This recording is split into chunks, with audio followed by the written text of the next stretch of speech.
দে বলছি, আমার শুটকি আমাকে দে।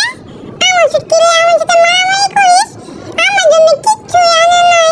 আমি শুটকিটাই খাবো, আমাকে ছেড়ে দাও। আমি শুটকিগুলো নিয়ে এখন পালাই যাবো, কিন্তু বেশি কথা বললে তোমরা ছড়ো। এই বুকাই, তুমি এসব কি কথাবার্তা বলতেছো? শুটকিগুলা কি তোমার জন্য আনা হয়েছে? রাখো, তুমি রাখো। এই ছুঁচার মতো করতেছো কেন এরকম? মনে হচ্ছে তোমাকে জীবনে কোনো খাবার দাবার দেওয়া হয় না, তুমি যে একটা ভাব ধরতেছো।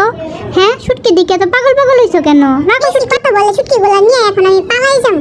মুখে কইরা কামড় করে পুরি দইরা দৌড় দিমু, দৌড় দিমু। দেখবা, তুমি দেখবা, দেখতে চাও? দেখো, আমাকে ধরবে, আমি শুটকি নিয়ে একদম পালাই যাবো। কক্সবাজার থেকে ঘুরে আসছো, আমার জন্য কি তোমার চোখে কিছু পড়লো না? হ্যাঁ, একটা কিছু আনতা। এখন আমি পুরো পেটে শুটকি খাবো, দেখবো তুমি কি করো। এই পেটে শুটকি নিয়ে আমি বেরিয়ে চলে যাবো, আমার গার্লফ্রেন্ডকে দিব